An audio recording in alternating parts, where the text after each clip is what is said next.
ఆధ్యాత్మిక మిత్రులకు నమస్కారం. ఒక హాస్యాస్పదమైనటువంటి విషయం ఏమిటి అంటే, మనుషులు స్వర్గానికి వెళ్ళాలి అనుకుంటున్నారు. స్వర్గంలో ఉన్నటువంటి దేవీ దేవతలు మనుష్యులుగా పుట్టాలి అనుకుంటున్నారు. మరి మనుషులు స్వర్గానికి వెళితే అక్కడ ఏవో సుఖాలు ఉన్నాయి, అనుభవించాలి అనేటువంటి కాంక్ష వల్ల వెళ్ళాలనుకుంటున్నారు. మరి దేవీ దేవతలు ఎందుకు మనుషులుగా పుట్టాలి అనుకుంటున్నారు అనేది ప్రశ్న. ముఖ్యంగా ఇక్కడ దేవీ దేవతలు అనేవాళ్ళు కానీ ఉన్నతమైన స్థితిలో ఉన్నటువంటి వాళ్ళు కాదనేది లేదు. కానీ వీళ్ళకు కూడా మనస్సు అనేది ఉంది అంటే మలినం ఏర్పడేటువంటి అవకాశాలు ఎప్పుడూ ఉంటాయి. కర్మ అనేది ఎప్పుడూ ఉంటుంది. మనస్సు ఉంది అంటే కర్మ ఉంటుంది. రాగద్వేషాలు, మోహాలు అన్నీ ఉంటాయి.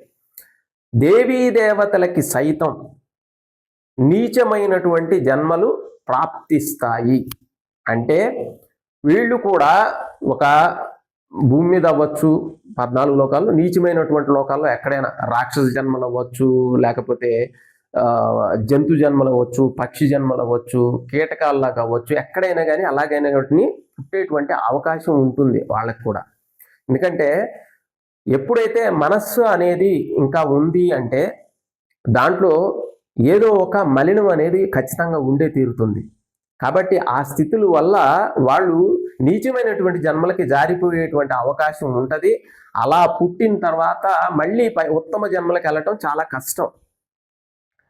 అయితే మరి ఈ దేవతల యొక్క జన్మ నుంచి ఉన్నతమైనటువంటి స్థితికి వెళ్ళటానికి అవకాశం లేదా అంటే ఒక రకంగా చెప్పాలి అంటే లేదు.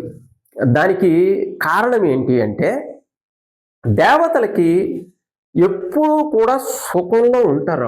వాళ్ళకి అసలు దుఃఖం అనేది ఉండదు. దాంట్లో ఉండేటువంటి దుఃఖంలో కేవలం ఉండేది ఏంటంటే నీచమైనటువంటి జన్మలకి వెళ్ళి మళ్ళీ దుఃఖాన్ని అనుభవించాలేమో అనేటువంటి దుఃఖం ఒకటే మానసికమైన తప్పితే శారీరకంగా వాళ్ళకి ఎటువంటి దుఃఖం ఉండదు. ఆకలి ఉండదు, దప్పిక ఉండదు, చెమట పట్టదు, నొప్పి ఉండదు. ఎటువంటి బాధ అనేది వాళ్ళకి బాధ దుఃఖాలు అనేవి తెలియదు. కేవలం మానసికమైనటువంటి విషయాల్లోనే అవి తెలుస్తూ ఉంటాయి వాళ్ళకి. కొన్ని అది కూడా ఇదే మెయిన్గా ఉండేది. నీచమైన జన్మలో దుఃఖానికి వెళ్తామేమో అన్నటువంటి భయం ఉంటుంది.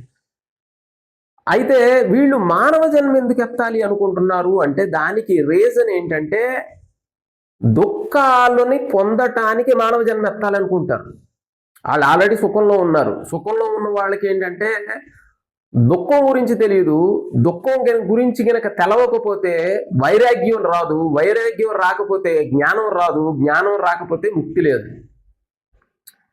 కాబట్టి భూమి మీద పుడితే, మానవ జన్మలో పుడితే ఇది సుఖ దుఃఖాలు రెండు ఉంటాయి, బ్యాలెన్స్గా ఉంటాయి. ఉన్నప్పుడు ఇక్కడ దుఃఖం కలిగినప్పుడు ఏంటంటే ఈ దుఃఖాన్ని నివారించుకునేటువంటి ప్రయత్నంలో వైరాగ్యాన్ని పొందటం జరుగుతుంది. వైరాగ్యం ద్వారా జ్ఞానం, జ్ఞానం ద్వారా పూర్ణమైనటువంటి ముక్తికి సంబంధించినటువంటి శాంతి, శాశ్వతమైనటువంటి సుఖపదం అనేది కలగటం జరుగుతుంది.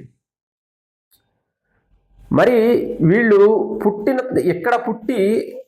ఇక్కడ ఉండేటువంటి రకరకాలైనటువంటి దుఃఖాలని పొందటానికి ఇక్కడ చాలామంది అడుగుతారు, మాకు దుఃఖం ఉంది. దుఃఖం అనేది లేకపోతే మనం భ్రమని వదలం. ఎందుకంటే తాగేటువంటి వ్యక్తి, వ్యసనపరుడైనటువంటి తాగుబోతుకి తాగుతూనే ఉన్నాడు, ఏమీ కాలేదనుకోండి, ఎన్ని జన్మలైనా తాగుతూనే ఉంటాడు. ఇక జ్ఞానం అనేది లేదు. శాశ్వతమైన ఆ భ్రమలోనే ఉండటానికే ఇష్టపడతారు. ఇంకేముంది, అసలు ఇబ్బంది లేదు కదా. తాగేటువంటి వ్యక్తి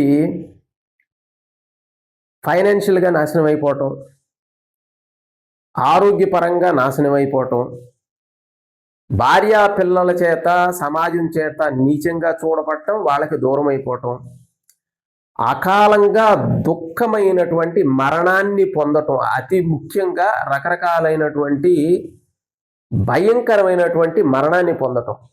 వీటి వల్ల ఏంటంటే మనిషి వద్దు, నాకు అసలు ఎక్కడి దాకా వస్తుందంటే విషయం, నాకు అసలు సుఖం వద్దు, దుఃఖం వద్దు. ఎందుకంటే సుఖం యొక్క నీడే దుఃఖం. మీరు సుఖాన్ని కోరుకుంటే దానికి ఫ్రీగా దుఃఖం వచ్చేస్తుంది. దానికి ఏం పే చేయాల్సిన అవసరం లేదు. మీ సుఖం కోసం కష్టపడితే చాలు, దుఃఖం ఆటోమేటిక్గా వచ్చేస్తుంది. కాబట్టి ఈ సుఖాన్ని అనేటువంటి దానికి ఎప్పుడు కూడా దుఃఖం పొంచే ఉంది. కాబట్టి అంటే అది ఒక ఉదాహరణ చెప్తే అసలు క్లారిఫికేషన్ అనేది క్లియర్గా ఉంటుంది. మనం ఒక కొత్త కారు కొన్నప్పుడు ఆ కొత్త కారు నడిపేటప్పుడు చాలా జాగ్రత్తగా కాన్షియస్గా వెళ్తూ ఉంటాం, ఏం జరుగుద్దో ఏంటో అని. మీరు వెళ్ళారు, మంచిగా తీసుకొని వచ్చారు, గీత పడినా కానీ హృదయం అల్లల్లాడిపోతుంది. చాలా కష్టపడి కాస్ట్లీ కారు. మరి మీరు ఏంటంటే ఒక చెట్టు కింద పార్క్ చేస్తే అది చాలా సుఖకరమైన విషయం, ఎంతవరకు చాలా సుఖకరమైన విషయం. కానీ దాన్ని రక్షించుకోవటంలో చాలా దుఃఖం ఉంటుంది. దాని మీద ఒక కొబ్బరి బొండం వచ్చి పడింది, గ్లాస్ పగిలిపోయింది, కారుది గ్లాస్ పగిలిపోయింది. ఇక వెళ్ళి చూసేటప్పటికి మన గుండె ఎంత వేదనకి, అంత బాధకి గురవుతుంది అంటే, ఇప్పుడు సుఖమంతా మటుమయం అయిపోయింది, అంత దుఃఖంగానే కనపడుతుంది అది. ఇలాంటి అనుభవాలు, చెంపదెబ్బలు, గుండెల్ని కోత పెట్టేటువంటి బాధలు కలిగినప్పుడు ఏమంటనిపిస్తుంది అంటే, ఇక సుఖం వద్దు, దుఃఖం వద్దు, వీళ్ళన్నీ వదిలేయాలంటే వదిలేయాల్సిన అవసరం లేదు, పట్టుకోకుండా ఉంటే చాలు. ఉన్నది ఇక్కడ ఎవరైనా కానీ వచ్చి చేసేది ఏంటి, వస్తువుని వాడుకుంటాం, అనుభవిస్తాం, వెళ్ళిపోతాం. అసలు ఇక్కడ ఏది ఇబ్బంది కాదు, పట్టుకొని ఉంటదే ఇబ్బంది. ఒక మందు తాగారు ఒక వ్యక్తి, ఆ రోజు తాగిన తర్వాత ఎంజాయ్ చేశారు, దాన్ని వదిలేశారు, బంధంలో పడలేదు, ఇబ్బంది లేదు. కానీ అది అక్కడతో ఆగదు. మళ్ళీ మనస్సు మళ్ళీ ఆ మత్తు సుఖం కావాలంటది, మళ్ళీ కావాలంటది, చివరికి సర్వనాశనం చేసేస్తుంది. ఆ బంధంలో పడటం ఏదైతే ఉందో అది దుఃఖానికి కారణం, మూలమైనటువంటి కారణం.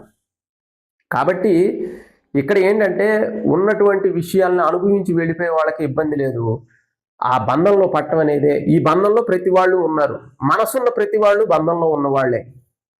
అందుకని దేవీ దేవతలు ఏంటంటే ఇక్కడ పుట్టి ఆ కష్టాల కోసం, కష్టాలు అనుభవించి ఆ కష్టాల నుంచి వైరాగ్యాన్ని పొంది, జ్ఞానాన్ని పొంది, ఇక జన్మ అనేది లేనటువంటి స్థితికి వెళ్ళిపోవటం. ఇక్కడ మనకి ఈ జన్మ లేనటువంటి స్థితికి వెళ్ళిపోవటం అనేదే, దానికోసమే, ఆ ముక్త స్థితి కోసమే ఇక్కడ పుట్టడం అనేది జరుగుతుంది వీళ్ళు. అందుకనే వస్తే వాళ్ళకి కావాల్సిన బాధలు కూడా ఉంటాయి. వాళ్ళకు ఎంతవరకు వాళ్ళ మానసికమైనటువంటి మలినాలు ఉన్నాయో అంతవరకు దుఃఖాలు అనుభవిస్తారు.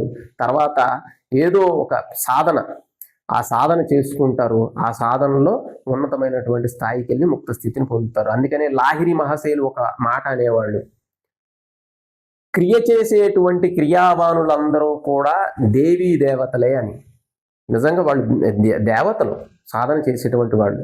ఎందుకంటే నిజంగా క్రియ చేసినటువంటి వాళ్ళల్లో దైవీ సంపత్తి అనేది చాలా పెంపొందుతుంది. అంటే వాళ్ళు స్వయంగా దైవానికి సంబంధించినటువంటి లక్షణాలు అనేవి కలుగుతాయి. ప్రేమ, కరుణ, ఈ మనకి 4 బ్రహ్మ విహారాలు అని చెప్తారు. ఆ 4 బ్రహ్మ విహారాలని పొంది వీళ్ళు ఎప్పుడూ కూడా ఎదుటి వాళ్ళని హాని చేయాలనుకోరు, వీళ్ళు కూడా హానిలో పడరు, అందరూ మంచి కోరతారు, విశ్వశాంతి కోరతారు, ఎప్పుడు అందరూ మంచిగా ఉండాలని కోరుకుంటారు. ఈ స్థితికి ఎదిగేటువంటి స్థితి కేవలం క్రియాయోగంలో ఉంది. ఈ క్రియాయోగంలో మనకి కేచిరి ముద్ర పడిన తర్వాత అమృతం దేవతలు, దేవీ దేవతలు అమృతం తాగుతారని చెప్తారు కదా. ఆ కేచిరి పడినప్పుడు తాగేటువంటి అమృతమే దేవీ దేవతలు తాగేటువంటి అమృతం. ఆ అమృతమైనటువంటి స్థితిలోనే మదించి, అంటే ఆత్మలో మదించి ఆ ఆత్మ సామ్రాజ్యంలోకి అడుగుపెట్టి వాళ్ళు ఉన్నతమైనటువంటి స్థితిని పొందటం అనేది జరుగుతుంది. కానీ క్రియ తీసుకునేటువంటి వాళ్ళు ఏంటంటే వెంటనే వదిలేయటం కాదండి, దాని మీద మీకు గైడ్ చేసేవాళ్ళు, పర్ఫెక్ట్గా గైడ్ చేసేటువంటి గురువులు ఉన్నప్పుడు ఏంటంటే దాని మూలాలని మిమ్మల్ని ఒక ఇన్స్పైర్ చేయటం, మోటివేట్ చేయటం, ఆ సాధనలో ఉన్నటువంటి కీలకమైనటువంటి సూక్ష్మమైనటువంటి విషయాలను చెప్పి మిమ్మల్ని ఉన్నతమైనటువంటి స్థాయికి వెళ్ళటానికి మార్గాలు ఏమున్నాయి అనేది అన్వేషించి మిమ్మల్ని ఆ దారిలో నడిపించేటువంటి ప్రయత్నం చేస్తారు.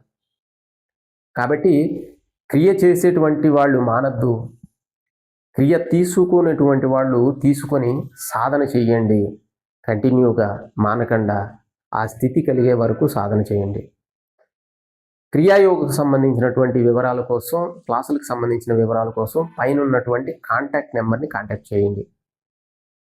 ఈ వీడియో నచ్చినట్లయితే లైక్ చేయండి, షేర్ చేయండి, సబ్స్క్రైబ్ చేయండి. సర్వే జనా సుఖినో భవంతు.